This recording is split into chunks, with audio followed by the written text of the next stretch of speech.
Salut les abonnés, ça fait super plaisir de vous retrouver, vraiment, car aujourd'hui je vais avoir le plaisir de vous présenter l'évolution d'un playset vintage hors norme, mythique, légendaire, à savoir Castle Grayskull, le château des ombres en français.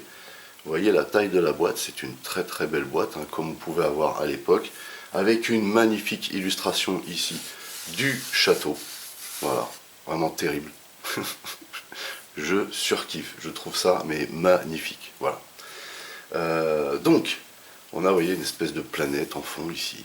Voilà, on a le château, qui est très très bien représenté pour le coup, avec ses accessoires. On a des personnages. Ici, on a des Sky Sled qui se baladent avec une autre planète en fond. Ici, on a des personnages, Stratos, Maniface, Beastman. Enfin voilà, on a toute la clique qui est là.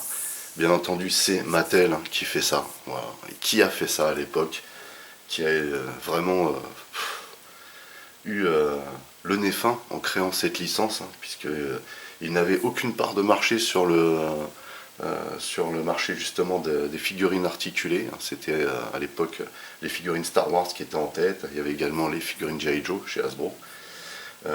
Mais eux n'avaient aucune part de marché chez les garçons et ils ont inventé leur propre licence, cette licence, les maîtres de l'univers, et ils ont fait un carton. Et ça a été la seule licence à être lancée sans support animé. C'est venu un peu plus d'un an après, et ils avaient déjà eu le succès qu'ils souhaitaient avoir. Et ils avaient raflé toutes les parts de marché à l'époque des figurines articulées grâce à cette licence, grâce également à ce playset, ce château. Voilà, on va en parler un peu plus en avant, mais voyez, cette boîte est terrible. Bien entendu, à l'intérieur, il est en kit, faut le monter. Vous avez la coque qui prend toute la longueur ici, puisqu'il est déplié intégralement. Et vous avez plein de pièces à ajouter, des stickers, etc. Donc ici, on a Musclor et Skeletor en train de se friter. Et ici, on a, de signaler, une édition spéciale de la sorcière qui est juste magnifique. Voilà, faut dire ce qui est. Alors je ne sais pas pourquoi elle est en blanc, voilà, je n'ai pas suffisamment de science pour ça, mais voilà, elle est toute en blanc et c'est magnifique, on la voit ici dessinée. Terrible. Vraiment terrible. Donc, sur les côtés, les illustrations continuent. Vous voyez qu'ici, on a des espèces de ptérodactyles avec des bonhommes dessus, il y a encore des planètes. En bas, on a Fisto. Je vais vous montrer quand même. En bas, on a Fisto ici, en train de se friter. Voilà, avec je ne sais pas qui. Espèce de gobelin, je crois. Ensuite, de l'autre côté, on a toujours la suite du dessin avec ici Pantor et le Battle Cat, pareil, en train de se battre. Ici, on a une autre planète, les maîtres de l'univers. En dessous, on a l'intitulé des maîtres de l'univers et sur le côté, c'est pas évident, c'est pas évident du tout à vous montrer. Sur le côté là, vous voyez qu'on a tout le matos de représenter. Au-dessus, alors au-dessus, autre chose.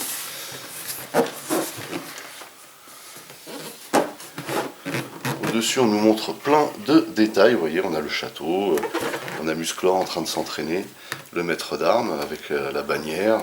Ici, on a la fameuse gimmick de la trappe. Ici, on a le canon avec Stratos, on a des râteliers d'armes avec Beastman. Et ici, on a Tila, voilà, sur l'ascenseur. Et l'autre côté du château, le dos du château. Et enfin, au dos, on a la photo du produit en action. Donc le château déployé, vue arrière, le château déployé, vue avant ici. Donc là, vous voyez qu'il est intégralement déployé. On pouvait l'incliner comme on le souhaitait, tout dépend de ce qu'on voulait faire en jouant. Et on a toutes les autres figurines. Et pour cause, c'est que, vous voyez, on a même le Landshark ici. Pour cause, c'est que effectivement, ce château était voué au bien comme au mal. C'est ce qui en a fait aussi le succès. Voilà, c'est-à-dire que c'était la source du pouvoir, mais pour les deux factions, donc quel que soit en tant que garçon vos penchants pour les figurines du bien ou pour les figurines du mal, rien ne vous empêchait d'avoir la source, le château des ombres. Voilà. C'était l'histoire, c'était l'idée. cette idée du pouvoir qui a permis à Mattel de faire un carton plein de ventes avec cette licence. Et donc on voit ici hein, toutes les figurines, hein, j'aurai la chance pour la plupart de vous les passer en revue. Voilà. Tout d'abord, à l'intérieur, on a de la doc. Vous voyez ici, on a le descriptif de tout le matériel qu'on trouve à l'intérieur. Et ensuite, cette doc, il faut la déplier comme ceci. Vous voyez que tout est en kit à l'intérieur. Donc là, on vous indique les endroits où vous posez les stickers. Et il n'y en a pas beaucoup. Moi, j'ai fait le choix de les poser hein, pour habiller vraiment le château. Surtout que c'est une qualité industrielle. Hein, c'est vraiment du stickers balèze. Et c'est tant mieux. Donc ça, c'est pour les stickers. Ici donc le plan de montage, hein, puisque tout est en kit à l'intérieur. Pour vous indiquer avec exactitude où placer chaque élément.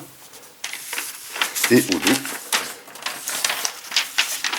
on a ici une espèce de mise en scène, d'habillage, pour vous indiquer toutes les gimmicks qu'il y a dans ce playset. Et la fameuse gimmick du fait qu'on puisse le fermer, qui a fait aussi le succès, hein, qui a participé au succès de ce playset. Ici, les râteliers. Et voilà, donc une notice très complète, très bien faite. Rien à dire. Et puis juste pour vous montrer la planche de stickers, alors certes elle est vide, mais vous voyez qu'il n'y en a pas énormément. Ce sont des gros stickers bien solides. Hein. À l'intérieur on a également du matos, c'est-à-dire des accessoires, à commencer par cette échelle. Vous voyez, on a un petit effet de bois qui est plutôt sympa. Vraiment cool. Donc ça y était déjà à l'époque, alors je ne sais pas si c'était le même design ou la même qualité, mais en tout cas il y était déjà à l'époque. Par contre le creux, hein, on n'y échappe pas. Ensuite on a un premier râtelier pour les armes, ici avec l'aigle, ou le faucon, je sais pas. Un aigle ça, ou un faucon, je ne sais pas. Bref, je pense plus un faucon. Donc on a ce fameux râtelier, c'est une pièce plastique voilà, d'un seul moule. Par contre vous voyez derrière c'est creux. Hein. Un petit peu le même principe de l'échelle, donc c'est un peu dommage, par contre c'est de la bonne qualité quand même. Hein. On a ici un deuxième râtelier d'armes, mais cette fois-ci avec des armes. Ça c'est juste trop cool. Vous voyez comment c'est fichu. Donc on a même des ports hein, pour d'autres choses, mais également des creux à l'arrière. Donc ça c'est fort dommage. Par contre on a des armes terribles. On va commencer là par cette masse d'armes. Toutes les armes sont compatibles avec les figurines, il faut le savoir, mais c'est de la très très bonne qualité ici. Hein. Ensuite on a une épée, très jolie également.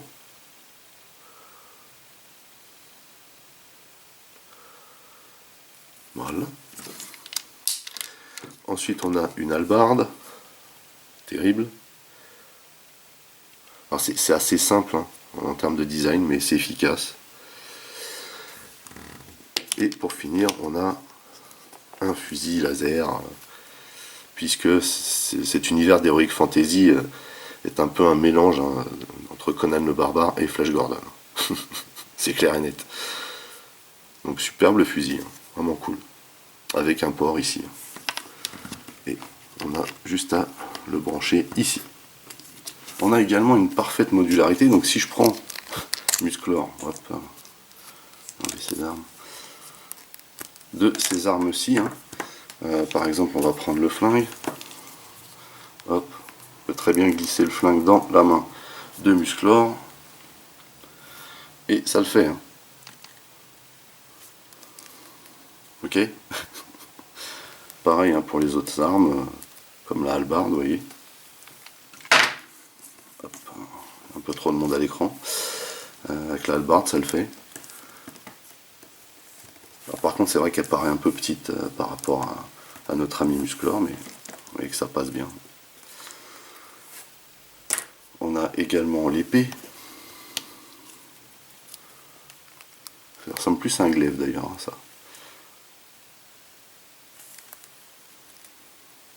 Pas mal aussi d'ailleurs. Et la masse d'armes.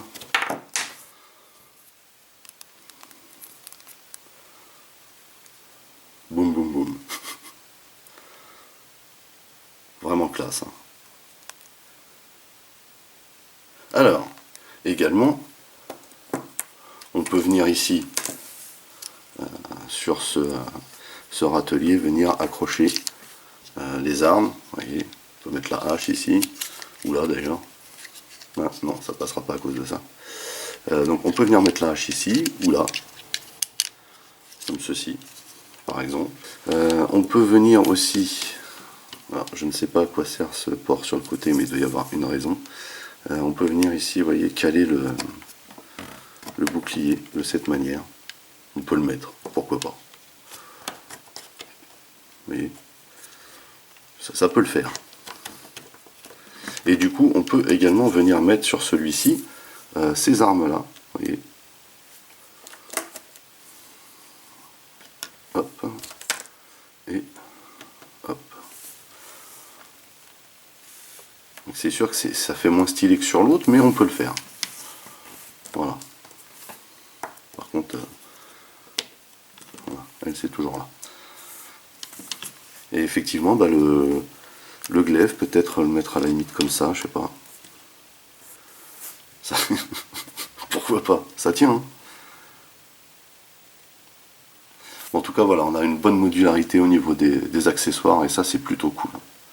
Et c'est surtout qu'en termes de jouabilité, là, on est au top. On a ici une jolie petite tourelle. Alors ici, on a un clips. Vous voyez qu'on a des poignées. On a un petit mold plutôt sympa. Deux canons ici. Et on a un support orange ici, vous voyez, qui, alors, voilà, bien entendu, c'est creux. Et c'est dommage que ce le soit aussi à l'arrière. Mais enfin, ça passe. Et ici, on a comment dire, une encoche hein, pour pouvoir le clipser sur un endroit du château, ce que je vais vous montrer bien entendu par la suite. Ici on a le fameux, alors je ne sais plus quel nom on peut donner à ce truc là, mais c'est un truc pour s'entraîner, vous voyez, quand on tape dedans, ça tourne. Alors à l'époque ça avait du sens ça, parce qu'on avait les personnages qui à la taille avaient un système d'élastique, et quand on tirait dessus et blim, ça repartait et on pouvait mettre des patates dedans. Mais alors ils ont gardé cet accessoire, c'est cool parce que ça fait partie intégrante des accessoires du château, mais à l'époque ça avait plus de sens. Voilà. Maintenant ça en a moins puisqu'on n'a plus ce système. Peut-être qu'ils l'ont gardé sur certaines figurines, mais en tout cas sur le He-Man qu'on a vu précédemment, ça n'y était pas. En tout cas vous voyez qu'on a une tête de cochon, de sanglier d'un côté, et de l'autre côté on a un point. Alors très très qualitatif c'est ce plastique là, même s'il est creux. Par contre celui-ci il fait vraiment light, hein, le plastique orange, hein, au même titre que la tourelle qu'on a vue. Mais c'est sympa quand même. Ici on a le drapeau hein, qui vient se clipser pareil, même système que pour la tourelle, au sommet du château. Très qualitatif ce plastique également. Et vous voyez que, donc j'ai placé les stickers, on a bien entendu un côté lumineux et un côté obscur, hein, selon qui est aux commandes de la source du pouvoir. Voilà. Et pour finir, on a cette fantastique édition spéciale de la sorcière. Je la trouve magnifique cette figurine, mais un truc de dingue. Elle est très très belle, hein, vraiment très très belle. Donc déjà, elle a son sceptre. J'espère que vous pouvez le voir, mais en tout cas voilà. Très très bonne qualité ce sceptre. En tout cas, je sais pas si on peut appeler ça un sceptre, plutôt un bâton magique. Et vous voyez donc hein, cette figurine, moi perso je la trouve magnifique. Elle est superbe. Commencez par le visage. Vous voyez ce visage là, terrible. Hein. On dirait un peu une Barbie, mais on dirait surtout une poupée. Hein. Vraiment très très joli, très très fin. Rien à voir avec les peintures de l'époque hein, sur les figurines, ça c'est clair. Hein. On a bien entendu hein, le chapeau faucon là. On voit bien la tête de faucon au-dessus. C'est assez stylé. Vous voyez, ça fait une espèce de colle ici.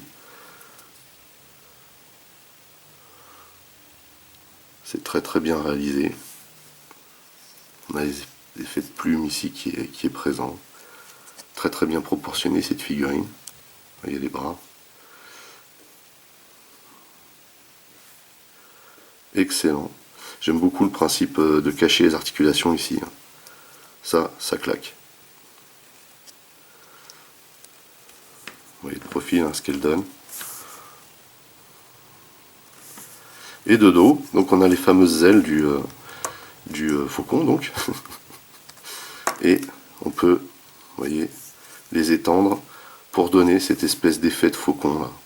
Pour faire comme si elle se transformait. Alors c'est très simple, hein, mais vous voyez qu'en fonction de la vue qu'on a, on peut donner cette impression. Maintenant, elle est toute blanche, alors je n'ai pas d'explication personnellement à donner. Peut-être que certains d'entre vous savent pourquoi elle est toute blanche, cette édition spéciale de la sorcière. Mais peu importe la raison, je trouve cette figurine juste magnifique.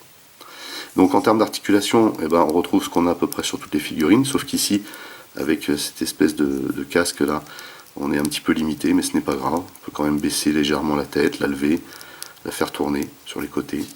Les bras, alors les bras sont gênés bien entendu par les ailes derrière, mais on peut quand même, vous voyez, les bouger, on peut les lever. On a des bons ratchets hein, sur cette figurine, on peut plier le coude. On a le poignet hein, qui tourne, par contre les mains ne se baissent pas et ne se lèvent pas. Ici on a une articulation à la taille, également les jambes, vers l'avant, vers l'arrière. On peut bien écarter hein, comme ceci. Ici, on n'a pas de rotation, par contre on peut plier comme ceci. Et par contre on a une rotation au niveau de la botte ici, hein, vous voyez. Et le pied, lui, peut se lever et se baisser. Voilà. On n'a pas d'articulation pour les mettre sur les côtés. Pour ça il faut utiliser les bottes.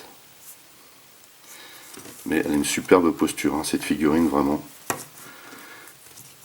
Je la trouve terrible. Et voici le Château des Ombres. Alors j'ai voulu vous le montrer puisque en fait une des particularités de ce playset c'est d'avoir une poignée bien cachée pour pouvoir le déplacer où on veut. Et on pouvait ranger tout le matos dedans, ce que je vous montrerai bien entendu tout à l'heure. Vous voyez ce look de fou. Et ça aussi c'est une des raisons pour laquelle ce playset a été très très célèbre, c'est que c'est ce dessin de tête de mort dessus. Hein, quand on est gamin, les crânes comme ça, c'est un truc, c'est mystique, c'est trop bien vu. Hein, ce design exceptionnel a fait de ce playset, en tout cas la version vintage, le playset numéro 1 des playsets vintage, il n'y a pas photo. On voit ici que ce design a été amélioré, déjà il est beaucoup plus symétrique qu'avant. Hein, faut bien se le dire. Ensuite il est beaucoup mieux, comment dire, dessiné, beaucoup plus clair. Hein, déjà, il a été éclairci. Celui d'avant était vraiment sombre, il était glauque. Celui-ci est beaucoup plus clair, donc on voit beaucoup mieux ici, du coup, le dessin des yeux, du nez, de la bouche. Très très belle mise à jour du Château des Ombres ici. Hein. Et vous voyez cette espèce de casque ou de couronne là. Et bien entendu, cet effet de verre là, c'est une espèce d'effet de mousse, hein, de verdure qui pousserait peut-être dessus. Mais ça fait vraiment super bien ressortir les reliefs. On voit ici le superbe pont-levis, le design qu'il y a sur le pont-levis ici est juste magnifique. Hein. Vous voyez ici hein, en détail on a donc le design de la porte hein, qui est donc le pont-levis. À l'époque ce n'était pas aussi symétrique déjà, parce que il y avait des espèces de creux à cet endroit-là, mais surtout qu'il n'y avait pas autant de déco. Hein. Là c'est vraiment super chiadé, hein. C'est-à-dire que on a cet effet de bois là, très visible. On a toutes ces parties-là métalliques qui sont censées donc être métalliques, qui ne le sont pas en réalité, mais qui sont couleur alu. Vous voyez les charnières ici, génial. Et ici, là, cette espèce d'effet avec le bouclier vert, en dessous, une espèce d'épée, cette espèce d'écusson, quoi. Voilà, c'est ça que je voulais dire. C'est vraiment magnifique, terrible. Et ça ressort vraiment bien avec cette couleur un peu plus claire qu'ils ont mise ici. Ils l'ont rendu un peu plus lumineux, hein, mine de rien. Et donc, on peut prendre l'épée de Musclor, donc sans celle de Skeletor pour l'instant, et venir la glisser ici, vous voyez, et à partir de là, on peut ouvrir le pont-levis, et voyez ce que ça fait. D'ici, on arrive, vous voyez, sur l'espèce d'ascenseur, et c'est bien fermé à l'intérieur, ça fait vraiment classe, vraiment sympa. Ça donne envie de jouer avec. Vous voyez, hein, le design ici des... comment dire, du sol là, ça fait des espèces de dents, donc ça ressort plutôt bien, vraiment classe. On a donc le verrou ici. Alors ce qu'il faut savoir c'est qu'à l'époque quand vous mettiez l'épée pour ouvrir le pont-levis, parce qu'il y avait déjà ce système là à l'époque, il restait comme ça, il fallait le réenclencher vous-même. Là ils ont mis un système de retour, ce qui fait que si je referme la porte là, et ben voilà, il faut de nouveau utiliser la clé pour ouvrir le pont-levis. Juste pour vous donner quand même une idée de la hauteur et de la taille, Voici Musclor et le tigre de combat à côté. Vous voyez quand même que effectivement la porte, le pont-levis est petit. Hein. Autant on ne peut pas passer le Battle Cat, alors je vais quand même l'ouvrir. Voilà. Hop, donc, par contre, on voit quand même que voilà, ça fait quand même une grande entrée. Si je mets le Battle Cat ici, alors lui tout seul il peut passer, mais pas avec Musclor dessus. Par contre, ici, on peut faire largement, vous voyez, rentrer Musclor à l'intérieur. Du coup, on a la bonne taille pour la porte. Hein.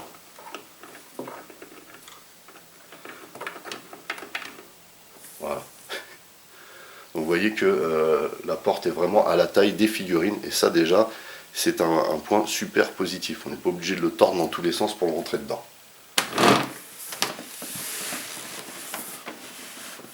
Vous voyez ce qu'il donne de profil. On voit ici les verrous.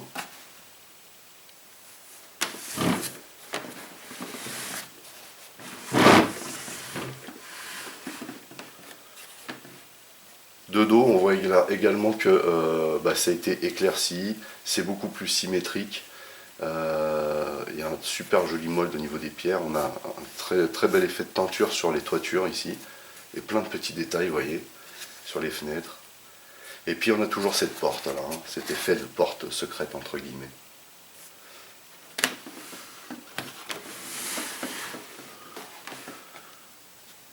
Et bien sûr de ce côté-là, on voit hein, cette espèce de tour, vous voyez, et on a aussi cette espèce d'effet de charnière, puisque effectivement il se déplie pour prendre beaucoup plus d'ampleur, mais surtout pour avoir plus de jouabilité. Et donc pour l'ouvrir,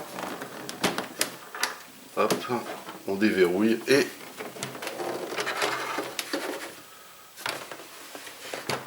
voilà ce qu'il peut donner donc quand il est déplié en équerre. Bien entendu, on va regarder nous hein, de plus près à quoi il ressemble. Alors, pour voir en détail un petit peu à l'intérieur comment ça se passe, on pouvait venir poser devant, bien entendu, les accessoires. Alors, à savoir que les accessoires, on pouvait les poser un petit peu partout, entre guillemets. Celui-ci avait plus tendance à être mis là. Vous voyez, donc ça donne pas trop mal ici. C'était surtout celui-ci qui restait en bas en général, devant. Donc on avait une parfaite jouabilité, hein. Vous voyez que là il est ouvert qu'à moitié pour que je puisse vous montrer en détail, mais là on avait une parfaite jouabilité, on pouvait placer les choses où on voulait. En l'occurrence ici on avait également, vous voyez, ce petit, je ne sais plus comment ça s'appelle, je me demande si c'est pas un chevalet, mais je pense pas. Bon, vous voyez qu'il est super fonctionnel par contre. Donc on pouvait venir poser ça. On avait cette fameuse échelle déjà à l'époque, et vous voyez qu'ici on a des réceptacles, et donc déjà de base on pouvait la placer ici. Alors ça c'était à l'époque, vous voyez, à savoir que ça n'avait pas beaucoup de sens puisque on a un ascenseur de l'autre côté, hein, ce qu'on va voir ensuite, pour monter déjà au premier étage. Donc voilà, mais elle y était quand même cette échelle. Mais du coup, quand on va passer à l'autre côté, je vous montrerai sa véritable utilité maintenant, et là du coup ils ont assuré. Bref, tout d'abord, de l'intérieur, quand on rentre dans le château, vous voyez qu'on a ce sticker ici, hein, ce célèbre sticker là, qui représente l'espèce de fosse. Et puis vous voyez cet intérieur complètement habitable, entre guillemets, sachant qu'on peut également ouvrir le pont-levis de l'intérieur, comme ceci. Vous voyez. Donc là, je peux pas, mais... Hop. Voilà. Et vous voyez que ça revient bien, comme je vous expliquais, il y a un système de retour, ça c'est juste trop cool.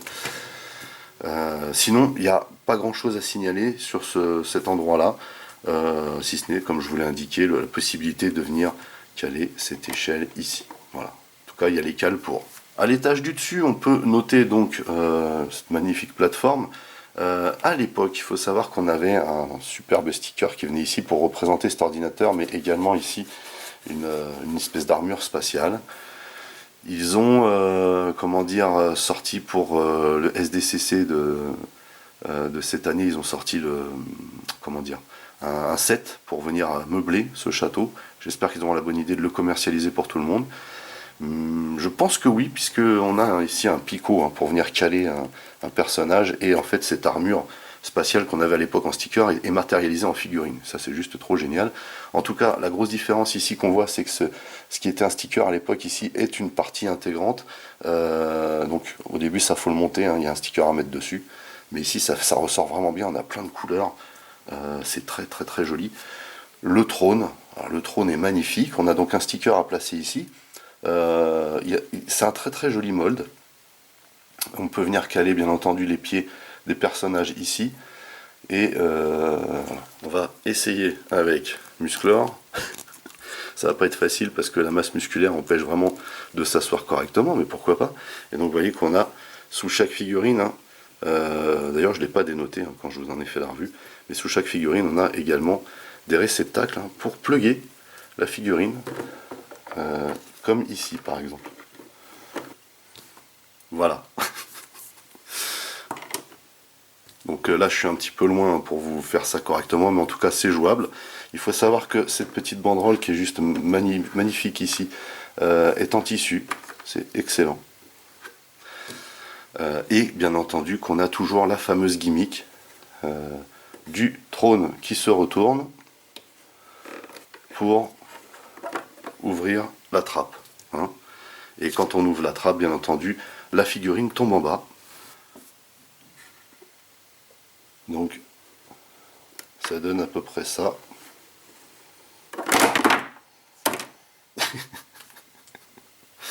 Voilà. Et au-dessus, vous voyez qu'on a deux petites plateformes. En fait, ces plateformes sont prévues pour installer d'une part le drapeau. Donc le drapeau vient se mettre ici.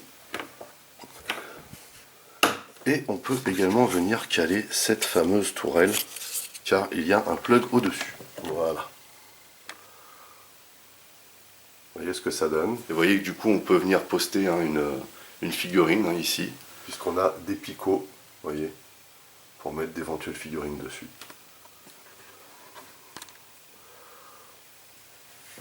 Donc on peut faire pivoter cette tourelle, comme ceci. Et ce que je vous ai montré, c'est qu'elle était articulée de haut en bas. Et on peut aussi venir faire changer la bannière de côté lumineux ou obscur, en tournant le drapeau. Simple mais efficace. De l'autre côté, on a cette fameuse partie avec l'ascenseur. Vous voyez qu'ici, on a tout un fond là, de déco avec ce qui semble être le relief des pierres de l'autre côté. Et donc on a cette fameuse fausse porte ici qui ressort. Et on a cette espèce d'ascenseur très futuriste finalement. Alors faut pas se méprendre, il se replie pas, il se clipse. Et de façon très basique en fait, il faut tirer. Hop. Il faut tirer ici, vous voyez, pour le faire grimper. Et par exemple, reprenons notre ami Musclor. Voilà. Qu'on va pouvoir venir plugger ici.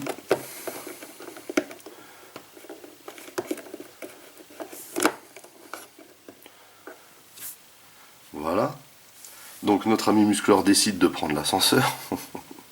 Et on va venir tirer ici de façon très basique pour l'emmener à l'étage supérieur.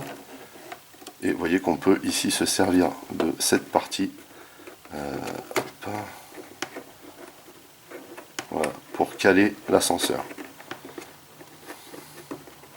Comme ceci. Et nous voici donc à l'étage supérieur. Donc, ce que je vous disais, c'est que le râtelier avait souvent tendance à être positionné ici. On voit également qu'on a une autre bannière ici, un peu plus dark celle-ci, mais très jolie également, et toujours en tissu. Ici, on a ce fameux bloc d'ordinateur qui à l'époque était un sticker. Et là également, comme la partie qu'on a vue de l'autre côté, c'est un morceau de plastique, donc on vient juste mettre le sticker de l'écran. Pareil, avec plein de couleurs, plein de molds, très très très stylé. Et on vient l'emboîter au montage ici. C'est vraiment la grande classe.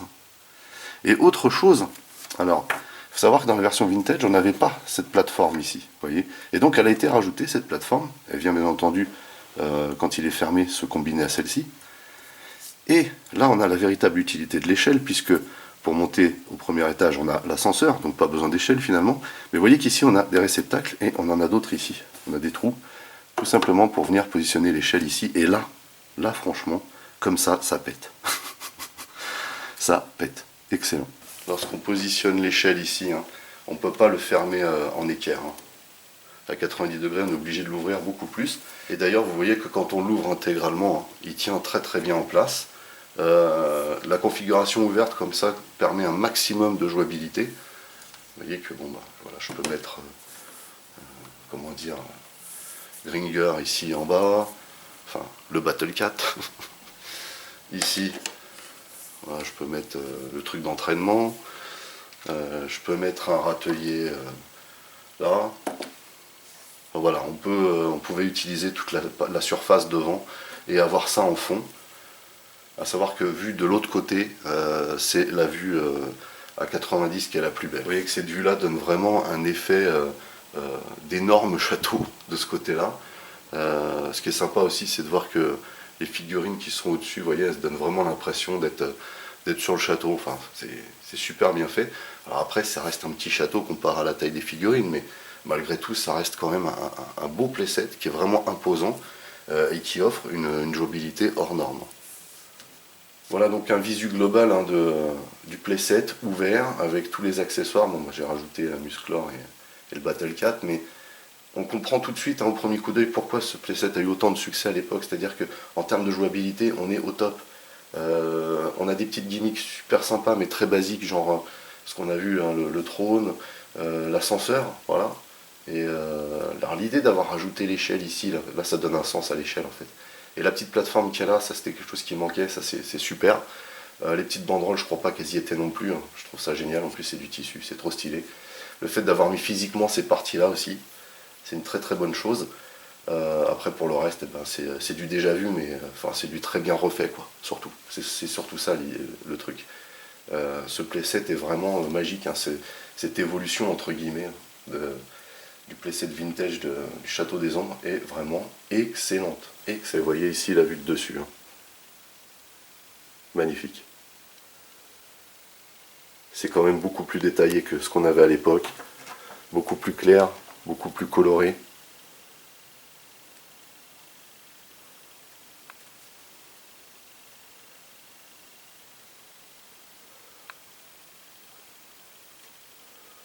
Et donc, on pouvait très bien mettre tout à l'intérieur pour se déplacer avec et puis aller jouer chez des copains à l'époque. Donc ils ont repris le même système, vous voyez, puisqu'on voit la poignée ici. Mais pour le remballer, alors déjà je vais enlever les figurines. Voilà. Donc ça on pouvait le laisser. Le drapeau également. Mais il y avait des choses à ranger dedans. La seule chose qu'il fallait faire, c'était de veiller à ce que rien ne se bloque ici. Pour le reste, il suffisait juste de venir mettre un max de choses ici. Voilà. Pareil pour l'échelle. Hop. Et on venait replier tout de cette manière. Hop. Ici, on a un endroit pour, comment dire, pour que ça se joigne correctement. Et on verrouillait comme ceci.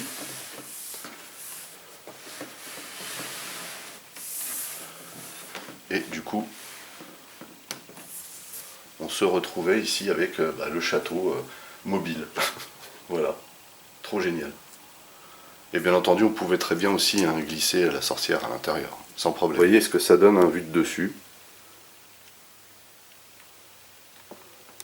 On a hein, ici hein, toute la partie ici, toute la plateforme hein, qui prend l'intégralité de la tour ici. Et même chose ici, les deux plateformes se joignent en leur milieu. Et du coup, ça fait une espèce de tour hein, fermée.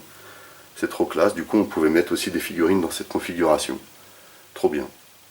Vraiment trop bien. Voilà, bah écoutez, c'est terminé pour cette revue du Castle Grayskull de la gamme Motu Origins. Cette mise à jour du Château des Ombres est juste magnifique. Trop bien réussi. Hein. On a tout ce qu'on veut qui a un rapport avec le vintage, mais ils ont fait évoluer 2-3 petites choses qui fait qu'il est un peu plus détaillé. Et juste ça, en fait, ça en fait une bombe. C'est une bombe. Et moi, je suis trop content parce que ça fait longtemps que je voulais ce playset. Alors certes, c'est pas le vintage, bien sûr, Mais quand je vois le prix d'un vintage à l'heure actuelle et le prix que j'ai eu celui-ci, franchement, il n'y a pas photo. En plus, enfin, clairement, hein, il est quand même beaucoup plus beau. Il est vraiment beaucoup plus beau. On voit plein de détails dessus. Enfin, vraiment, je suis encensé par cette mise à jour du playset de Castle Grayskull. Alors bien sûr, tous ceux qui possèdent l'ancien et qui sont des accros aux anciennes versions ne seront pas d'accord avec moi, mais franchement, je le trouve mieux que l'original. Et c'est pas parce que je le possède. C'est juste qu'il est, voilà, il est ce qu'il aurait dû être. C'est surtout ça en fait. Donc effectivement, il s'adresse aux collectionneurs adultes, hein. Mais après, il y a cette simplicité qu'il y avait à l'époque qu'on retrouve ici, qui est formidable. C'est juste le design qui a été légèrement amélioré afin de l'éclaircir un petit peu, quoi, de faire en sorte qu'on voit plus de détails, qu'on voit mieux le crâne. Enfin, voilà, il est terrible. Et les fonctionnalités qu'il y a derrière, enfin la petite plateforme qu'ils ont ajoutée avec les petites banderoles, les petits drapeaux, la possibilité de mettre l'échelle sur la petite plateforme du dessus. Ça, c'est des petits trucs en plus que, effectivement, qui manquaient, hein, à l'époque et qu'ils ont su rajouter là, sans dénaturer le playset d'origine. Et franchement, je trouve ça magnifique. Voilà, si vous avez l'opportunité vraiment de l'avoir, ce playset, je ne sais pas si vous l'aurez au même prix que moi, parce que moi, je l'ai eu un prix dérisoire, vu la promo que j'ai eue. Mais si vous avez l'opportunité de l'avoir, franchement, faut l'acquérir. Et que vous êtes fan, bien entendu, des motus, hein. Mais il faut l'acquérir parce que c'est une tuerie ce playset, une tuerie. Voilà, Mattel a encore fait le job, hein. Il n'y a pas de souci là-dessus. Sur ce, j'ai vraiment été très heureux de partager ça avec vous. J'espère que cette vidéo vous a plu et été à la hauteur du joujou et de ce que vous attendiez. En tout cas, voilà. Sur ce, n'oubliez pas d'aller rendre visite à mes partenaires dont les liens figurent dans le descriptif de la vidéo. N'oubliez pas également que vous pouvez lâcher des commentaires. Merci de liker, merci de partager. Pour les nouveaux, n'oubliez surtout pas de vous abonner, c'est très important.